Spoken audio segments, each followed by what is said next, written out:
Reviews for the GiveSI campaign. We are many hours into our campaign, and I know in the next few hours we're going to be sharing that updated number. We're really excited to do that. But in the meantime, we have another Facebook Live interview with someone who is a great friend of the Community Foundation and has been participating in GiveSI, and we're so thankful that she takes the time out to explain a little bit about what the SI Food Pantry Network does and the impact that it has in the community. So I'll turn it over to you, Toni.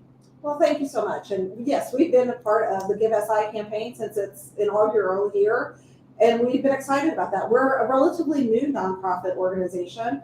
The Southern Illinois Food Pantry Network covers the lower 16 counties of Southern Illinois, representing about 95 food pantries, trying to reach 45,000 Southern Illinoisans that struggle with having enough food to eat. This year with the GiveSI campaign, we will be using the funds that are raised to support our Southern Illinois Hunters for the Hungry project. And so with that project, this will be the second year of that project. We are paying 6 area meat processors to ground donated deer into ground venison. And then that will in turn be donated to our local food pantries across the region. How amazingly unique is that? So I see you have a little flyer here. Let me see that. I'm gonna pull this up. I don't know if I can do this, but look at that. That's pretty amazing. The really great thing is, in food pantries, most people don't get to see or choose meat products. So this kind of brings that full circle because it helps all of the processors in our region, and then you are able to get some of that meat in the freezers of people who really need it. Absolutely. Venison is actually a very high quality, very lean protein source. And like you said, many of our food pantries really struggle with having a variety of protein sources available. So ground venison ends up costing us about $2 a pound, which is relatively inexpensive. So we thank the hunters that are willing to enjoy the sport, but don't have use for the meat, and then donate that to, again, our 6 local meat processors that we're working with to have that then shared with our local food pantries. And it looks like I am not an avid hunter, but I love the fact that you're choosing local processors. So you have Triple C Meats and Anna, Shirley Farms Meat Processing, DeSoto, Sanchez Meat Processing, DeCoin, R&M Meat Processing, Ellis Grove, Berkner's Processing, McLeansboro, and Webb's Meat Processing in West Frankfort. Also different counties, different all over to help. That is amazing. Yeah, and we're limited in our number of processors that are available, and we've worked really hard to, again, reach that whole 16-county region. So there will be some of that meat that is coming from 2 other areas of our region. But yeah, last year we only worked with 3 meat processors. We only were able to do 25 deer. This year we've already committed to 80 deer, and we hope with GiveSI campaign we can get over 1,000 deer by the end of the hunting season. Wow. So we're really gearing up for this is the last shotgun season coming up. So hopefully we can commit more of our GiveSI funds to get us over that 100 deer mark for this year. So I want to back up for just a moment and have you talk about or touch on, and I know you did briefly, on the Food Pantry Network and how critical that is, 95 food pantries in Southern Illinois. What is the impact being able to work with them, and what is the value of bringing all of them together in one network? Awesome question. 5 years ago when our network started, we have some very small pantries in very rural communities, supported by elderly retired individuals just really trying to do good for their families. And then we have Salvation Army or Victory Dream Center or some of those other larger organizations that have other additional capacity. They're not only a food pantry, they do lots of other services and have bigger capacity. And so what the network really aims to do is to bring those larger food pantries and those smaller food pantries together to be able to network, to share ideas, to find ways to more efficiently and to better serve their communities, whether that increasing access to food, increasing access to cold storage. One of our very first initiatives when we put the network together was when we surveyed our pantries, they said they didn't have enough cold storage to offer healthier food options. And so we did a whole campaign on increasing cold storage. So again, if we have cold storage, then we can have fresh meat or frozen meat or fresh vegetables and fruits. And so again, we just really worked hard to bring all of our food pantries together. We do quarterly meetings, we should have a listserv, just so we're in constant communication with our pantries to just share ideas and resources, whether that's grants or print materials or nutrition education.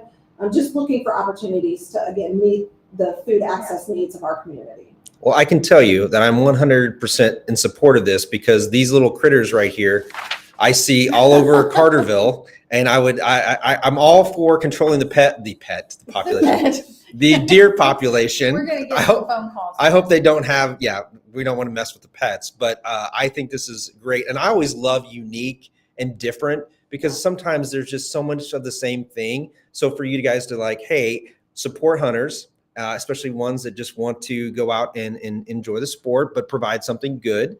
And then supporting local businesses. And on top of that, providing food for some of these pantries is absolutely amazing. It actually doesn't make me want to go get a shotgun, but pretty close. You know, I just think it's absolutely unique and different. And I applaud you guys for coming up with this. So how did the first year go? So we worked with 3 processors, right, and 4 food pantries received meat. It was just over 1,000 pounds of meat that we were able to donate. And it was from 23 deer, I think, was our final number. So this year we've already committed with our processors $8,000 for 80 deer. It's $100 per deer with each of our meat processors.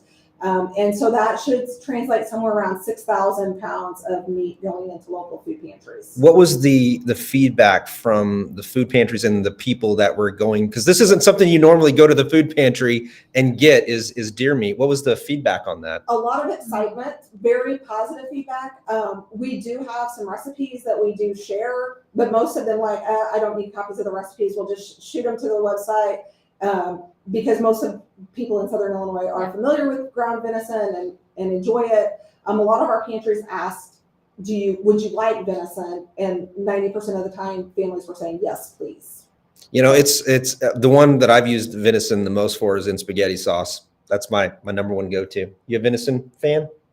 I'm not. Mm-hmm. I'm not saying, but not because I'm just completely opposed to it. But right. I think it's good if it's mixed with something else. But I know I have friends, they know who they are if they're watching, who have tricked me. And you still know? I liked it. Oh! So it's really more in my head than anything. Right. And I know that. And I can admit that. So Toni, do you have a favorite recipe? Great. Taco soup is great. Chili is great. Oh, chili. I forgot about chili. Spaghetti, lots of casseroles, and again, adding additional spices or flavorings can really enhance the gaminess if you feel there's that flavor to it. You know, that the gaminess you talk about, when you don't taste that in hamburger, that's because it's all the chemicals in the processing, which you're against. I know this. So just saying, the reason it doesn't taste that way is because they're putting all that stuff in. So I'm really quite a confused person when it comes to things like that. Right. But I think, again, I applaud you guys for being unique and different and providing these resources and using a natural resource in our area. So, for hunters that are interested in donating their deer, it has to be a field dressed deer. It cannot be a car killed deer. It has to be, a hunted, harvested. Now, I can help you with that. My Jeep is 2-0. So I wish So the deer needs to be field dressed and then taken to one of the pantries on our list. That's it's amazing, and it's just great. So really, we're talking about the ability for someone to donate $100, right? And that's going to go directly during the GiveSI program to providing that meat to a food pantry, who's then directly going to give that to one of its recipients. Yeah, 100% of the funds that we receive through GiveSI will be toward the Hunters for the Hungry project. And other states have statewide projects, and Illinois is one of those states that does not have a statewide system in place for a program like this. And so there's a couple other projects happening across the state to support pantries and trying to do some advocacy and some policy work to maybe make a change. But again, just starting local grassroots. So, we'll build upon last year's success and hopefully continue to have greater success next year as well. And we continue to support through the Food Pantry Network healthy food drives and community health screening events, and lots of other ways to improve healthy food access to our food pantries across Southern Illinois. So there's a couple of ways, everybody, that you can help out here. You can donate. We're looking for $100 for deer processing.